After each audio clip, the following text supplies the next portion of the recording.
In this presentation, you will learn about economic transformations and tribal communities.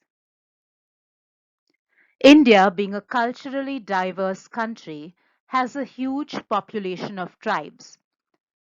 Tribes, also popularly known or referred to as Adivasis, commonly translated as original inhabitants, are often customarily referred to after discussing scheduled castes. However, they should be looked upon as being situated outside the caste system. However, just like the caste situation in India, tribal people also continue to remain marginalized, exploited, and face massive socio-economic discrimination. Further, as the issue of their marginalization gets more and more politicized, they became center stage for policies and discussions among the administrators and academics. Due to consistent exploitation, the tribes have lost their originally held forests and hills, their unique cultural practices, and so on, as there is continuous attempt to assimilate them while also keeping them intentionally away from their own entitlements. However, decades of social and economic exploitation has not only resulted in their poverty and marginalization, it has also led to massive mobilization, protests, and rise in demands for their equal rights to citizenship. Even with reference to their identity and identification, there is massive politics and chaos. There is no clarity and standard understanding for the process of their identification. They get exploited even more. Further, due to the complex processes of modernity, globalization, and economic transformation, tribes are also changing from within as a community. This change is also mediated by the transforming society within which they are located. While talking about caste and tribe as also religion and language, we come across the phenomenon of identity politics. The term identity politics can be understood as the assertion by a group of persons with some common identifying trait by politically channelizing their demands. The common underlying traits or factors of identification can be religious, regional, caste, tribe, class.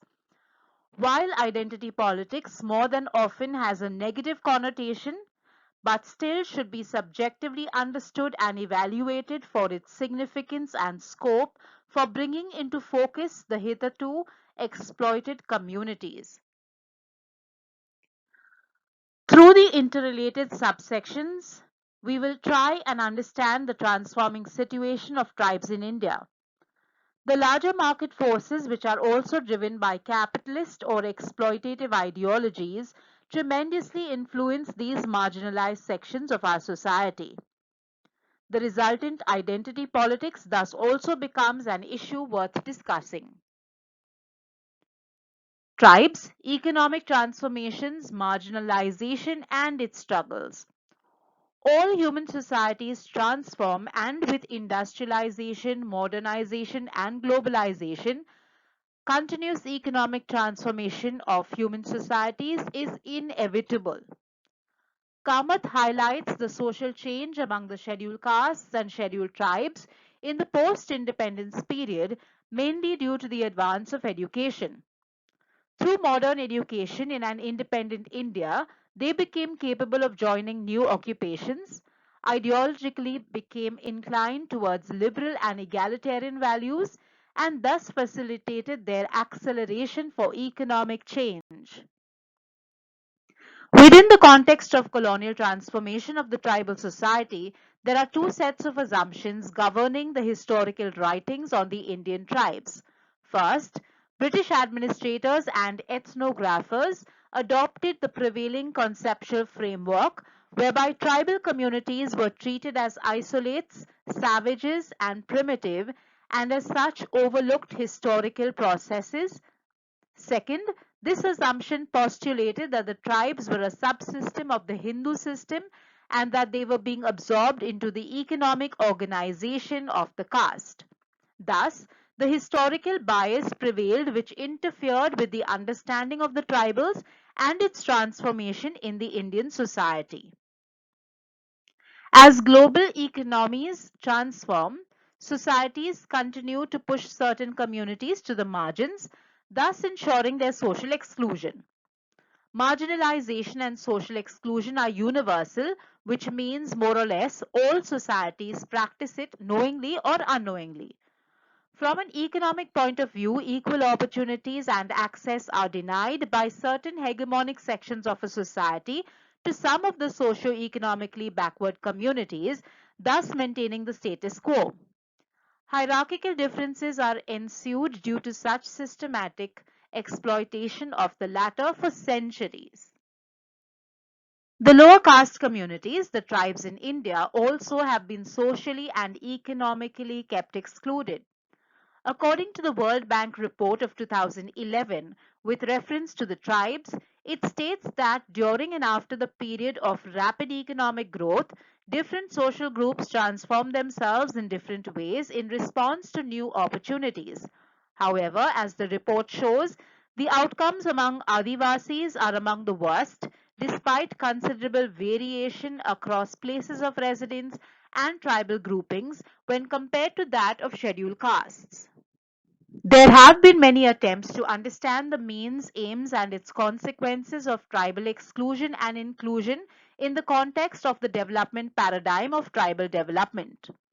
Sonowal attempts to highlight, first, the problems faced by the tribal people, both from inclusion into and exclusion from the dominant development paradigm of the country. Second, tribal societies have experienced religious and other cultural inclusion into the so-called universal or dominant culture and consequently face the problem of identity crisis. And third, exclusion from infrastructure, health, and education has led them to a situation where they find it difficult to cope with the outside world. Within the context of issues of tribal inclusion and exclusion, some of the major problems concern their health, forest land rights, and related land alienation, literacy rates, their forceful assimilation into the mainstream Hindu culture and religion, and so on. Although, along with the other sections of the society, tribals have also been passing through a phase of economic transformation. Because of modern technology, tribals are not as isolated as they were previously. While this is true for their physical isolation, their socio-economic isolation more or less remains a point of contestation. In pre-independence India, a British anthropologist turned tribal activist, Verrier Elwin, contributed heavily to the tribal understanding. In his famous work, Philosophy for Nefa, published in 1960, we see a well-meaning foreword written by Pandit Jawaharlal Nehru, the first Prime Minister of India, regarding the supposed goal of tribal development in India. Elwin's subjective and rich ethnographic material on the lives of the various tribal communities with more realistic attitudes towards tribal development. Christoph von Fourier-Heimendorff quotes Jawaharlal Nehru's formulation of the five principles for the policy to be pursued vis-a-vis the tribals, also popularly known as Jawaharlal Nehru's Tribal Panchashil. People should develop along the lines of their own genius and the imposition of alien values should be avoided. Tribal rights in land and forest should be respected. Teams of tribals should be trained in the work of administration and development.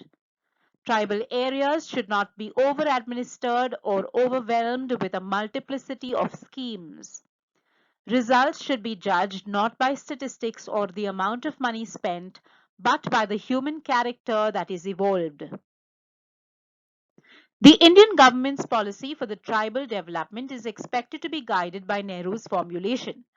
Thus, while globalization and economic transformations have led to increased awareness of the tribal issues, these have also resulted in their further marginalization. It remains a responsibility of the democratic government as well as the intellectuals at all levels to initiate equal development amongst these socio-economically isolated communities.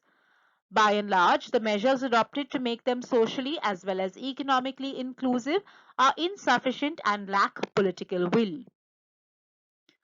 With the context of various encounters between the post-colonial state and tribal communities, Swan traces how the encounter between the state and the disparate tribal groups in India's northeast or elsewhere not only affirms the state's monopoly of material and symbolic power, but also opens up a complex and shifting discursive space. Due to unequal state arrangements, tribes tend to face structural discrimination at the hands of larger society. Hence, marginalization remains a complex phenomenon due to various developmental and historical factors. Further, within the context of studying the tribals with the perspective of the caste society, Sasha, in his meta analysis of the various anthropologists and sociologists' tribal studies, opines, among other things, that the nature of tribal people's interaction with the caste members of society is governed more by consideration of market and economic interdependence than by purity pollution ones. Thus, forced categorizations or assimilation without actually going in depth to understand the social interactions that the tribes are likely to have, the contexts and situations they are in, etc., can make tribes appear more akin to the caste communities. James et al.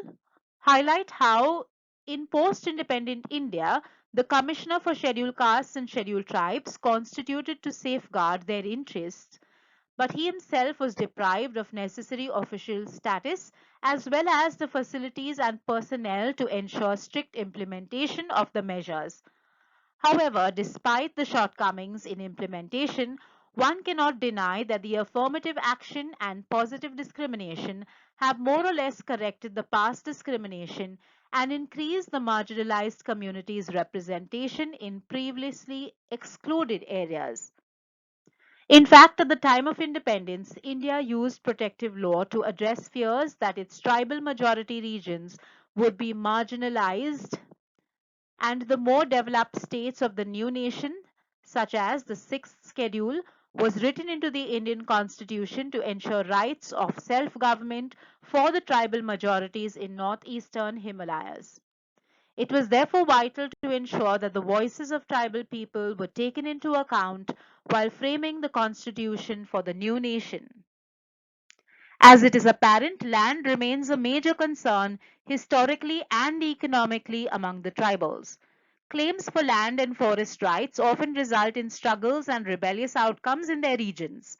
For instance, the history of land relations in tribal Andhra Pradesh and central India showcase the recurrence of struggles against the transfer of farmland in the valleys to non-tribal farmers and moneylenders, and against the government's claim to own forest land. Sahu explores the politics of resistance in Orissa to show how the collective resistance by different groups and communities in their defense of community, livelihood, and identity should be viewed as a response to the hegemonic and homogenizing project of modernity and capitalist development. The process of economic development has its own dynamics, particularly for the tribals, resulting in more exclusion in spite of the affirmative action proclaimed for them. Take, for example, the case of Orissa, where thousands of tribals experienced large scale displacement due to industrial and huge dam projects. Thank you for watching the presentation.